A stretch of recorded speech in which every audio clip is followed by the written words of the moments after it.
spirits to my house. Alright, let's see. In 2017, 5 of my friends and I moved into our house to find we weren't the only ones living there. We'd been looking forward to moving in for almost a year. Second year meant no more cafeteria food, tons, or public bathrooms, only 6 friends living together. We quickly made the house our home, decorating the walls and hosting a few too many housewarming parties. We felt safe, happy, and comfortable in our new place. Shortly after settling in, my housemates and I discovered inaudible sounds throughout the wall. We'd hear shower sliding door moving on its own, footsteps from upstairs, and the front door open and close. This was until the evening of October 25th. While all 6 of us were sitting around the dinner table, a pan that was on the stove began to rock back and forth on its own. We tried to play it off as normal, but nothing could explain the shaking. Okay, I just want to say that this has been in a lot of famous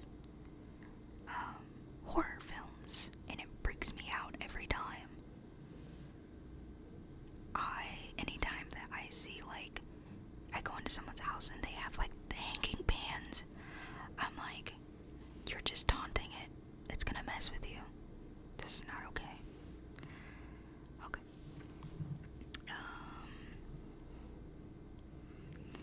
We decided we've had enough. We had to get to the bottom of the strange occurrences. 10 minutes later, we lit a candle and set up a home. To use a Ouija board, each player lightly places one finger on the pointer. A wooden triangle that is used for these ceremonies and questions the room's spirits. If one is contacted successfully, the pointer moves itself around the board and spells out words or numbers to answer the questions. We asked, "Is anyone here?" No response. We asked again and again, but still no response.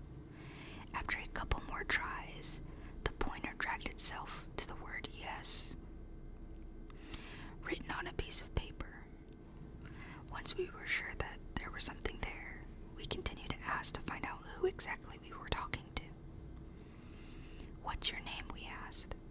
Slowly but surely, the pointer moved to the letters A, D, Y, until it spelled Adisat. My housemates and I continued to communicate with him for a few minutes until we felt there was no longer speaking to Adisat. We asked if there was another presence with us, and it told us there was. This time the spirit's name was Pam, a 3-year-old good spirit, according to her. Realizing there was more than one spirit with us, we asked the board how many there were in our presence. The pendulum slid to the number 8. With news of our 8 additional roommates in mind, we decided this was enough for one night and stopped the game. After looking up the standard conditions of using a Ouija board, my housemates and I discovered we'd broken some of the rules with our first try. Ouija boards are supposed to open the connection to the spirit world, attracting and inviting spirits from all over. They shouldn't be played at home. If you play where you live and connect with the malevolent spirit, it can stay in your house. Spirits can't be trusted. Oh my god.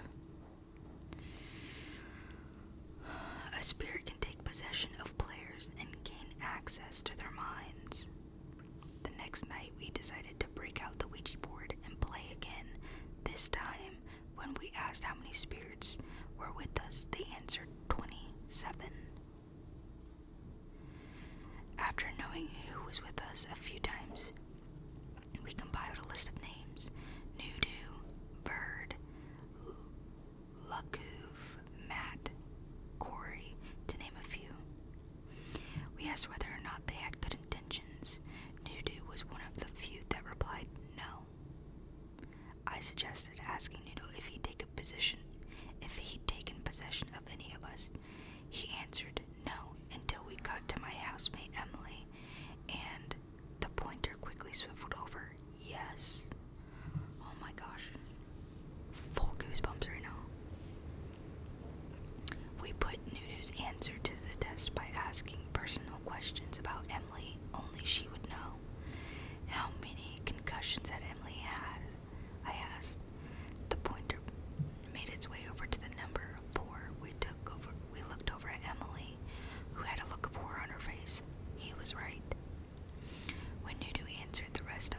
questions correctly, we couldn't rule out the fact Emily's hand was on the pointer.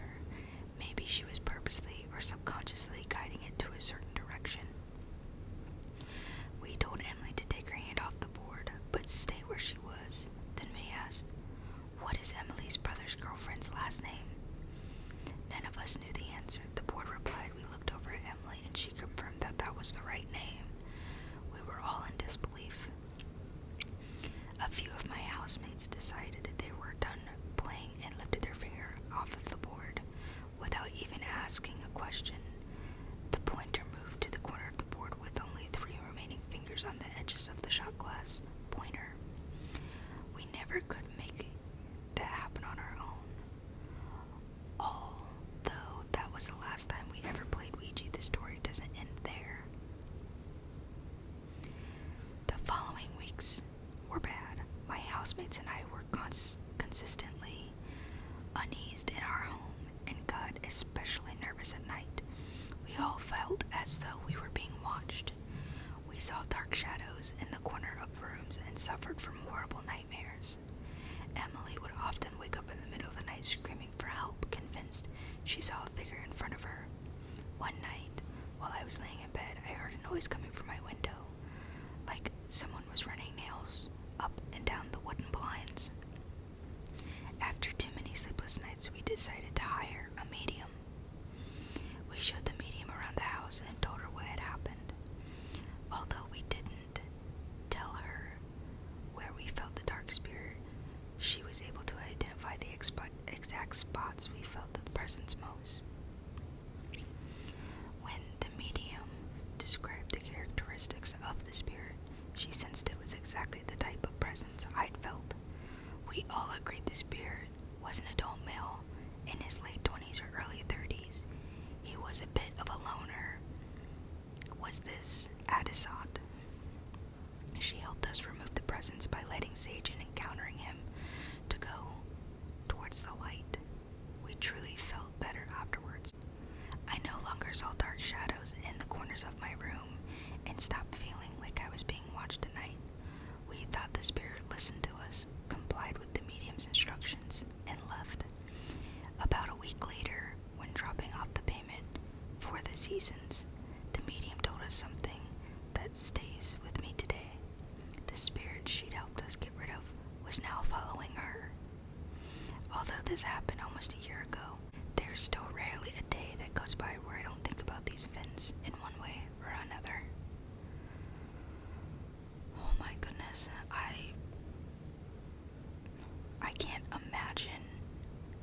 I'm the kind of person that if this happened to me, like the first night, I would have been gone. I would have left. I do not put up with this kind of stuff. I've had incidents happen to me, and I will save that story for another time. Thank you guys so much. Don't forget to subscribe, and if you loved this video, please comment in the comments. What did you love about the story? What would you do if you were in this situation? Honestly, if anyone ever brought out a Ouija board in front of me, I definitely would not. I would not mess with it. I wouldn't even touch it. I wouldn't be around it. If someone even mentioned Ouija board, I'd be out. I'd be like, bye guys. Alright, thank you so much for listening. Until next time, friends. Peace.